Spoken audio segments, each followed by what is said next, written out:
Good morning.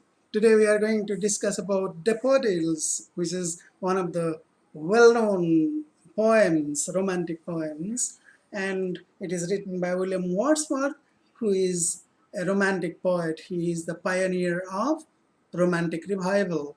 And today we are going to discuss how he was inspired by nature and how he was transformed into a different personality, and he was lost into the world of nature that we are going to discuss today.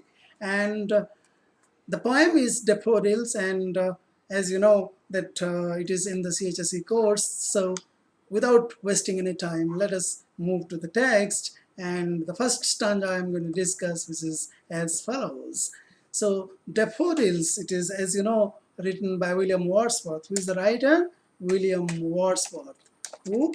William Wordsworth. He is a very famous English poet, and he is discussing here about daffodils. Daffodils are very beautiful flowers, yellow flowers, golden yellow flowers, and they bloom on grass-like plants, and they grow near water bodies, lakes, and rivers, and in shady parts. So in this poem, William Wordsworth is talking about his wandering and his losing himself and forgetting about everything else. So let us come to the topic. Let us come to the text. I wandered lonely as a cloud.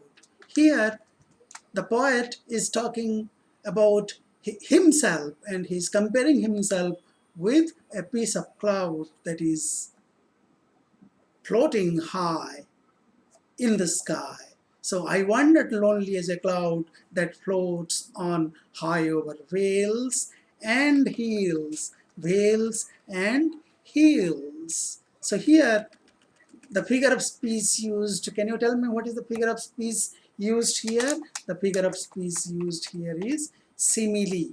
Simile, because here as, the word as is used. As is used. As means like. So what is a simile? What is a simile? Simile is a figure of speech. A figure of speech that compares two unlike things using the words like, or as. That you know very well. So what is a simile? Simile is a figure of speech that compares two unlike things using words like or as. So here, obviously, in the first line of the first stanza, the poet uses simile. Simile, that is a figure of speech which is used to beautify poems, poetry, right? I wandered lonely as a cloud. The poet compares himself with a cloud. What type of cloud?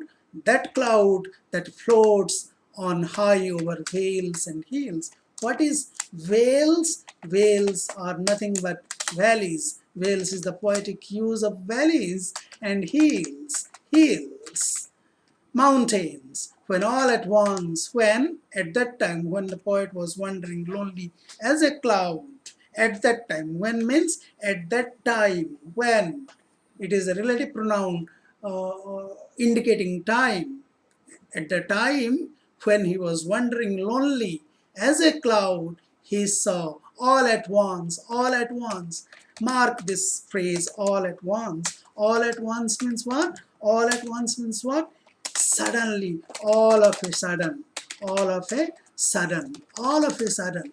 All at once means all of a sudden, all of a sudden, all at once I saw a crowd. Crowd, here crowd is used. Crowd is a word that is used to describe a group of people, but here the daffodils are described as a crowd. It is an indirect comparison, right? Indirect comparison of daffodils with a group of people. So the daffodils here are described to be lively, lively, very lively, lively things, not inanimate objects. And then he talks about a host, a host. A host means a bunch of, a number of, a collection of something, right? A host of golden daffodils. Where were the golden daffodils? They were beside the lake and beneath the trees. So where were the daffodils? The daffodils were beside the lake, beneath the trees. So if the question comes, where were the daffodils? What answer will you give? The daffodils were beside the lake and beneath the trees. That you can write. So from this sentence you can get a question. Where were the daffodils? The daffodils were beside the lake and beneath the trees. What were they doing? What were they doing? They were fluttering and dancing in the breeze. They were fluttering and dancing in the breeze. Fluttering, what is the meaning of fluttering? Fluttering means moving like the like a bird whose wings are fluttering, producing a sound, moving to and fro, sideways. That is fluttering. So the daffodils were fluttering and they were dancing. Dancing is again a human quality.